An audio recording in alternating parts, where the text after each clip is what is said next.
الحمد لله وكفى وسلام على عباده الذين اصطفى أما بعد أعوذ بالله من الشيطان الرجيم بسم الله الرحمن الرحيم وما أرسلناك إلا رحمة للعالمين جہاں بھی ذکر ہو ان کا وہاں ضرور آؤ، جہاں بھی ذکر ہو ان کا وہاں ضرور آؤ، ملیں جو پھول گلزار نبی کے ان کو چن لاؤ، انہی کے کالی کملی میں شفائے روح ہے لوگوں، حقیقی زندگی چاہو تو کملی سے لپٹ جاؤ۔ میرے محترم بزرگوں اور دوستوں،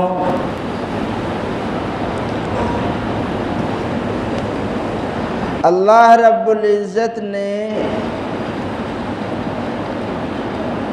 انسانوں کی ہدایت کے لیے اور صحیح راستہ بتلانے کے لیے آدم علیہ السلام سے لے کر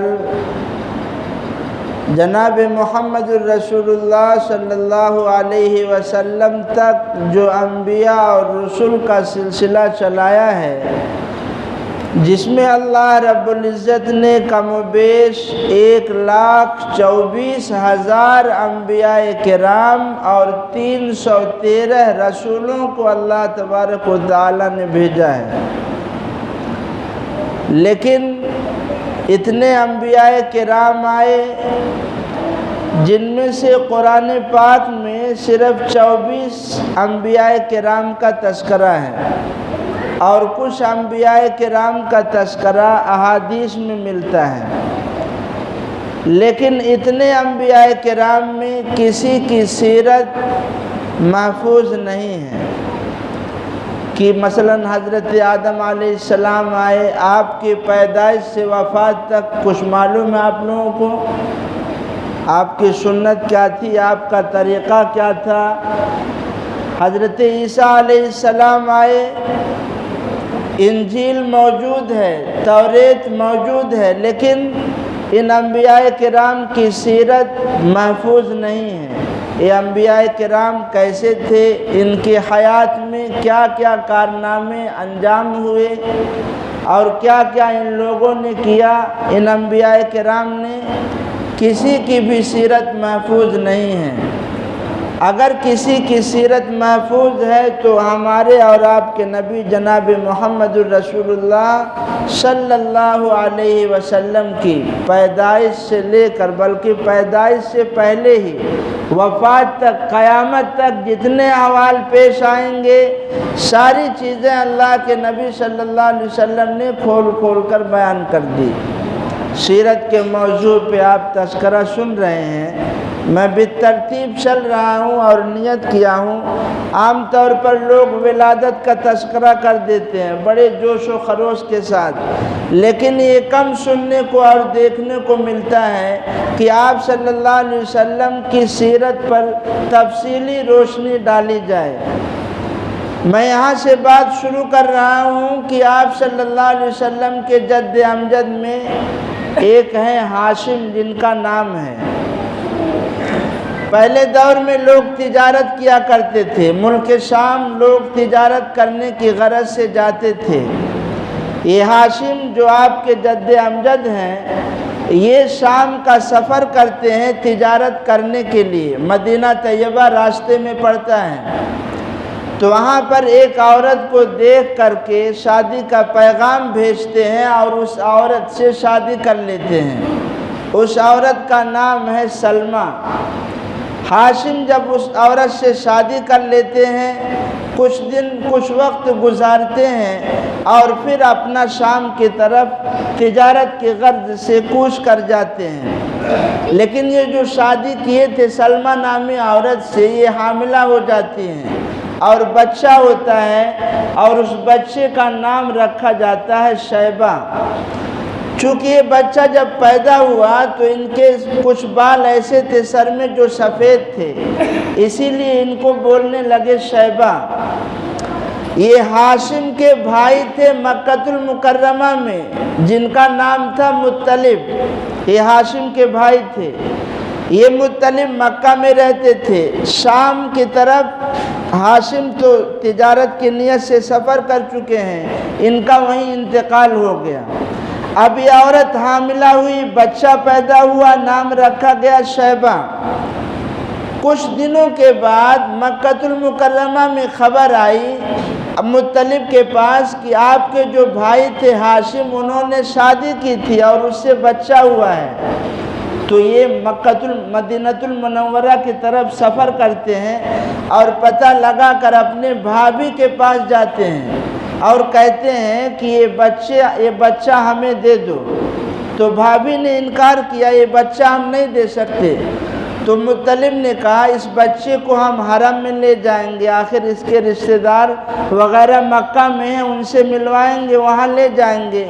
بالآخر یہ عورت تیار ہو جاتی ہے اور اس بچے کو دے دیتی ہے۔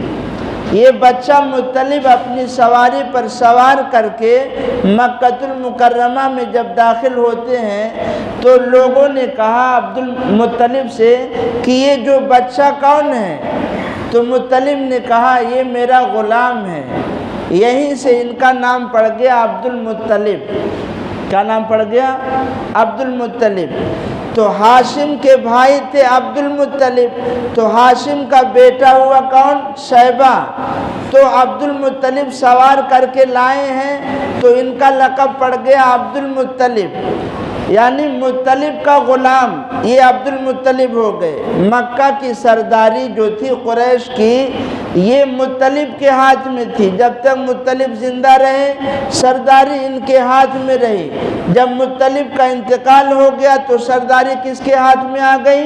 عبد المطلب کے ہاتھ میں آ گئی، جو آپ صلی اللہ علیہ وسلم کے دادا ہیں۔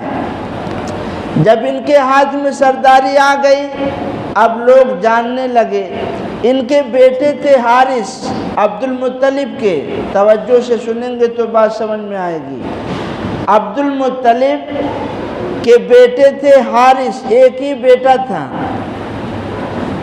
عبد المطلب کی زندگی میں اللہ نے ان سے کام لیا ہے۔ آپ نے سنا تھا سیرت اسماعیل علیہ السلام کا جب تذکرہ ہوا تھا تو آپ نے سنا تھا کہ ابراہیم علیہ السلام نے اپنے بیوی اور بچے کو بے آب و گیاہ وادی میں چھوڑ کر چلے آئے، اور اسماعیل علیہ السلام کی برکت سے اللہ نے وہاں زمزم کا چشمہ نکالا۔ چونکہ وہاں پانی کی کمی تھی، پانی نہیں ملتا تھا، یہ چشمہ جو نکلا زمزم کا، اللہ رب العزت نے اس کے ذریعے سے مکہ کی جو ہے قحط سالی اور وہاں کی جو پریشانی تھی پانی وغیرہ کی دور کر دی۔ قبیلہ جرہم وہاں آ کر آباد ہوا تھا۔ یہ قبیلہ جرہم جب آباد ہوا ہے اور کافی زمانے تک رہا ہے تو ان لوگوں نے چاہے زمزم کی بے حرمتی کی اور جیسا اس کا خیال رکھنا چاہیے خیال نہیں رکھا۔ قبیلہ جرہم کے ایک آدمی نے، غالباً ان کا نام ہے عبداللہ بن جدعان، انہوں نے اپنی قوم کو سمجھایا کہ تم چاہے زمزم کی بے حرمتی مت کرو ورنہ یہ نعمت اللہ تم سے چھین لے گا اور تمہارے اوپر کسی اور کو مسلط کر دے گا۔ لیکن یہ لوگ نہیں مانے۔ بالآخر اللہ تعالیٰ نے قبیلہ خزاعہ کو قبیلہ جرہم پر مسلط کر دیا۔ تو اب قبیلہ جرہم کو یہاں سے بھاگنا پڑا۔ تو جاتے جاتے ان لوگوں نے جو چشمہ تھا زمزم کا اس کو بند کر دیا، نام و نشان مٹا دیا۔ عبد المطلب حتیم میں آرام کر رہے ہیں تو خواب دیکھتے ہیں۔ خواب میں کہنے والا کہتا ہے احفر برا، برا کو کھودو۔ عبد المطلب نے کہا ومل برا، یہ خواب ہوا۔ دوسرے دن خواب دیکھا احفر المظنونہ، مظنونہ کو کھودو۔ عبد المطلب نے کہا ومل مظنونہ، یہ خواب دیکھنے والا دوسرے دن چلا گیا، کوئی جواب نہیں دیا عبد المطلب کے کہنے پر کہ سمجھ نہیں پائے مظنونہ کیا ہے، خواب میں بتانے والا چلا گیا۔ تیسرے دن آیا، پھر طیبہ کو کھودو، عبد المطلب نہیں سمجھ پائے۔ چوتھے دن آ کر اس نے کہا پھر زمزم، جب زمزم کہا تو عبد المطلب سمجھ گئے کہ زمزم کی خدائی کا اللہ کی طرف سے ہمیں حکم دیا جا رہا ہے۔ اب یہ زمزم کہاں تھا پتہ نہیں ہے، خواب میں بتایا گیا عبد المطلب کو کہ فلاں جگہ چاہے زمزم ہے، اس کی خدائی کیجئے اور پانی پھر سے نکالیے تاکہ لوگوں کو آسانی ہو اور اس کا استعمال پینے وغیرہ میں کر سکیں۔ یہ عبد المطلب نے جب خواب دیکھا تو اپنے بیٹے حارث کو لے کر کے کھدائی کے لیے چل پڑے، تو اب قریش کے لوگ آڑے آ گئے اور کھدائی کرنے سے منع کرنے لگے کہ ہم کھدائی نہیں کرنے دیں گے۔ حارث اور عبد المطلب دونوں مل کر جو ہے کھدائی کر رہے ہیں، آخر چاہے زمزم نکل آیا اور پانی ابل پڑا۔ اچھا، اتنا پریشان کر دیے تھے لوگ عبد المطلب کو کہ انہوں نے نظر مانی، منت مانی کہ اگر اللہ مجھے 10 بیٹا دے گا تو اس میں سے ایک بیٹا اللہ کے نام پر قربان کروں گا۔ تو اللہ نے عبد المطلب کو 10 بیٹے دے دیے، چاہے زمزم نکل آیا، اللہ نے 10 بیٹے دے دیے۔ زمانہ چلتا رہا، دن گزرتے رہے، لوگوں نے یاد دلایا کہ آپ کو اللہ نے 10 بیٹے دے دیے ہیں تو ایک بیٹے کی آپ قربانی کیجئے۔ تو پرچی نکالی، قرعہ ڈالا اور قرعہ ڈال کر کے لے گئے مسجد حرام میں، کعبہ میں، وہاں قرعہ ڈالا تو عبداللہ کے نام نکل آیا جو آپ صلی اللہ علیہ وسلم کے والد ماجد ہیں، ان کے نام نکل آیا۔ تو چھری لے کر کے عبد المطلب ذبح کرنے کے لیے نکل پڑے، تو قریش کے لوگوں نے، بھائی اور بہن نے، یہاں تک کہ ننیحال جو مدینہ طیبہ تھا وہاں خبر ملی تو لوگ بھی جو ہے رکاوٹ بن گئے کہ ہم عبداللہ کو ذبح ہونے نہیں دیں گے، لیکن بھائی منت مانی تھی تو اس کو پورا کرنا تھا۔ تو ایک کاہنہ عورت تھی مکہ المکرمہ میں، اس نے یہ مشورہ دیا اور یہ ترکیب بتائی کہ ایک طرف عبداللہ کو رکھا جائے اور ایک طرف 10 اونٹ رکھا جائے اور پھر جو ہے قرعہ ڈالا جائے۔ اگر اونٹ کے نام نکلتا ہے تو اونٹ کو ذبح کیا جائے، عبداللہ کے نام نکلتا ہے تو عبداللہ کو ذبح کیا جائے۔ جب قرعہ ڈالا گیا اور پرچی ڈالی گئی تو عبداللہ کے نام نکل آیا۔ تو اب ہونا چاہیے کہ عبداللہ کو ذبح کیا جائے، منت مانی ہے تو پورا کرنا ہے۔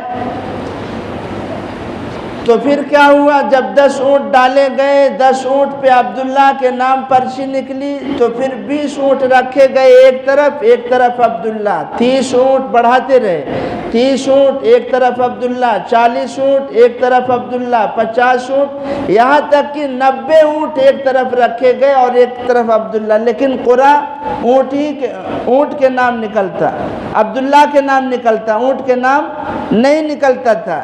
جب 100 اونٹ ایک طرف رکھے گئے اور ایک طرف عبداللہ کو رکھا گیا تو اب اس بار جو ہے اونٹ کے نام پرچی نکل آئی، چنانچہ 100 اونٹ کو ذبح کر دیا گیا اور عبداللہ کی جان بچ گئی۔ یہ عبداللہ کون ہے؟ ہمارے اور آپ کے نبی جناب محمد الرسول اللہ صلی اللہ علیہ وسلم کے والد ماجد ہیں۔ عبد المطلب کے 10 بیٹے میں یہ بڑے خوبصورت تھے اور بڑے حسین و جمیل تھے عبداللہ۔ اب ان کی شادی کا مسئلہ آیا، 17 سال کی عمر رہی، بعض روایت میں 25 سال کی عمر ہوئی۔ جب شادی کا رشتہ طے کرنا ہوا تو ان کے دادا ان کو لے کر مدینہ المنورہ کی بستی کی طرف روانہ ہو گئے اور وہاں ایک عورت قبیلے بنو زہرہ کی جس کا نام ہے آمنہ، اس لڑکی سے عبداللہ کا نکاح ہوا۔ جب راستے میں جا رہے تھے تو راستے میں بہت ساری عورتوں نے آفر دیے کہ تم میرے ساتھ جو ہے شادی کر لو، لیکن عبداللہ نے منع کر دیا کہ بغیر اپنے دادا کی اجازت سے میں تمہارے ساتھ نکاح نہیں کر سکتا۔ یہاں تک کہ ایک عورت نے آفر دیا کہ عبداللہ تم میرے ساتھ زنا کر لو اور اس کے بدلے میں تم 100 اونٹ لے لو۔ اس عورت نے ایسا کیوں کہا؟ یہ نور نبوت جو حضرت عبداللہ کی پیشانی میں چمکتا تھا، اس عورت نے دیکھ لیا، یہ نور منتقل ہوتا رہا، عبداللہ کی پیشانی پہ چمکتا تھا، اور اس عورت نے دیکھ کر کے یہ آفر دیا۔ لیکن حضرت عبداللہ نے کہا کہ میں زنا کرنے سے اچھا ہے کہ میں مر جاؤں، مگر تمہارے ساتھ منہ نہیں کالا کر سکتا۔ آگے کا سفر طے کرتے ہیں اور آمنہ سے شادی ہو جاتی ہے اور بیاہ کر کے مکہ المکرمہ کی طرف روانہ ہو جاتے ہیں۔ یہ جو مروہ پہاڑ ہے، جو لوگ حج اور عمرہ کیے ہیں، اللہ سب کو نصیب فرمائے۔ یہ مروہ پہاڑ کے مقابل میں آج ایک جگہ ہے جو لائبریری کے نام سے مشہور ہے، وہاں پر آپ صلی اللہ علیہ وسلم کا مکان تھا، وہیں آپ صلی اللہ علیہ وسلم کی ولادت ہوتی ہے۔ حضرت آمنہ حمل سے ہیں، لیکن جیسے عام طور پہ عورتوں کو تکلیف ہوتی ہے، حضرت آمنہ فرماتی ہیں کہ مجھے کوئی تکلیف نہیں ہوتی تھی، میرا بدن ہلکا رہتا تھا، کوئی بوجھ محسوس نہیں ہوتا تھا، یہاں تک کہ آپ صلی اللہ علیہ وسلم بطن مبارک میں ہیں اور درخت اور پتھر آپ کو سلام کرتے ہیں، جھک جھک کر سلامی پیش کرتے ہیں آقا صلی اللہ علیہ وسلم کو۔ حضرت آمنہ جو ہے حاملہ ہیں، آرام کر رہی ہیں، ابھی نیند مکمل طور سے آئی نہیں ہے۔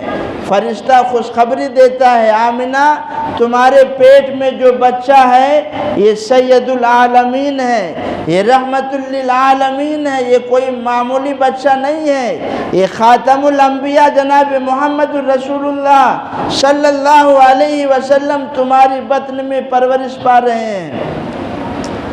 یہ آمنہ کو خوشخبری دی گئی فرشتے نے، اور فرشتے نے کہا اس کا نام محمد رکھنا یا احمد رکھنا۔ حمل کے ہی زمانے میں حاملہ نے دیکھا کہ میرے بطن سے ایک نور نکلا جس نے شام اور بصرہ کے محلات کو روشن کر دیے۔ یہ آقا صلی اللہ علیہ وسلم ابھی دنیا میں تشریف نہیں لائے ہیں، لیکن برکتوں کا ظہور ہو رہا ہے اور نور ہی نور دنیا میں پھیل رہا ہے۔ حضرت آمنہ کے بطن مبارک سے آپ صلی اللہ علیہ وسلم کی پیدائش ہوتی ہے۔ آپ صلی اللہ علیہ وسلم پیدا ہوئے، خوشخبری دی گئی حضرت عبد المطلب کو، خوشی خوشی آئے، اپنے بچے کو اٹھایا اور کعبہ جو ہے مسجد حرام وہاں لے گئے اور لوگوں کو خوشی میں خوشخبری سنائی۔ ابو لہب کی باندی تھی صوبیہ، اس نے جو ہے جا کر ابو لہب کو خوشخبری سنائی تو ابو لہب نے صوبیہ کو آزاد کر دیا۔ یہ آقا صلی اللہ علیہ وسلم کی خوشی میں انوارات دنیا کے اندر پھیل رہی ہیں۔ وہ پیغمبر آ گیا جو یتیموں کا سہارا ہوگا، جو بیواؤں کا سہارا ہوگا۔ آج آخری نبی جناب محمد الرسول اللہ صلی اللہ علیہ وسلم تشریف لا رہے ہیں۔ پیدائش ہو گئی، حضرت آمنہ نے چند دن دودھ پلایا، پھر ابو لہب کی باندی صوبیہ نے دودھ پلایا۔ اس کے بعد عرب کی سرزمین پر یہ رواج تھا کہ دودھ پلانے کے لیے دائیں آتی تھی۔ چنانچہ مکہ المکرمہ سے دور طائف کے قریب ایک قبیلہ ہے، بنو سعد کا قبیلہ، جن کا نام ہے حلیمہ سعدیہ رضی اللہ عنہا۔ ان کے بارے میں اختلاف ہے کہ اسلام لائی تھی یا نہیں۔ بعض کہتے ہیں اسلام انہوں نے قبول کیا اور بعض کہتے ہیں اسلام قبول نہیں کیا، انتقال ہو گیا۔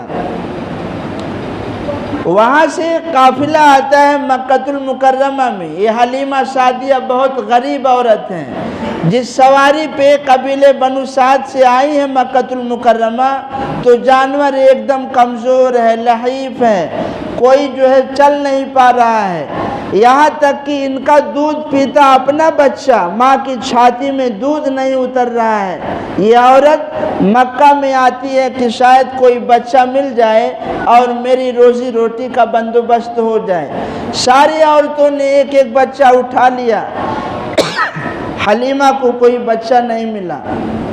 حلیمہ سوچ رہی ہیں کہ جو یتیم بچہ ہے، آپ صلی اللہ علیہ وسلم کی پیدائش سے 6 مہینہ پہلے ہی آپ کے والد عبداللہ انتقال کر گئے ہیں، تو بچہ یتیم ہو گیا۔ جو بچہ یتیم ہو اس کا کتنا تکلیف ہوتی ہے، کتنا احساس ہوگا، وہ تو جن کے اولاد ہے وہ جانتے ہیں۔ تو یتیم سمجھ کر کے لوگوں نے بچے کو اٹھایا نہیں۔ حلیمہ سعدیہ بھی کشمکش میں تھی بچے کو لے یا نہ لے، لیکن نہ لینے سے اچھا ہے کہ لے لیں، چنانچہ اس یتیم بچے کو اٹھا لیا، اور جیسے ہی اٹھایا حلیمہ سعدیہ کی چھاتیوں میں دودھ ابل پڑا۔ وہ کمزور سواری کہ قبیلے سعد سے جب آئی ہیں تو سواری چل نہیں رہی تھی، آج جب واپس جا رہی ہیں تو سب سے آگے سواری ان کی ہے۔ حلیمہ سعدیہ کی سہیلیوں نے کہا، ارے حلیمہ کیا بات ہے، آج تو تیری شان نرالی ہے، آج تو تیری سواری ایک دم اڑ رہی ہے، آگے آگے جا رہی ہے، کیا بات ہے، کہیں ایسا تو نہیں کہ تو نے سواری بدل دی؟ حلیمہ سعدیہ نے کہا، سواری نہیں، سوار بدل گیا ہے۔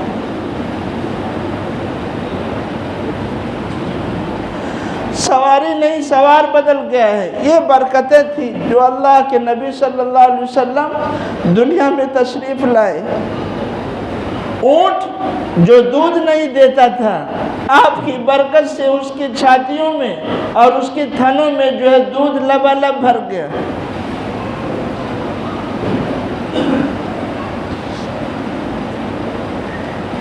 بالآخر حلیمہ سعدیہ نے 2 سال تک آقا صلی اللہ علیہ وسلم کو دودھ پلایا، اور 2 سال کے بعد مکہ المکرمہ آ کر آمنہ کے حوالے کیا۔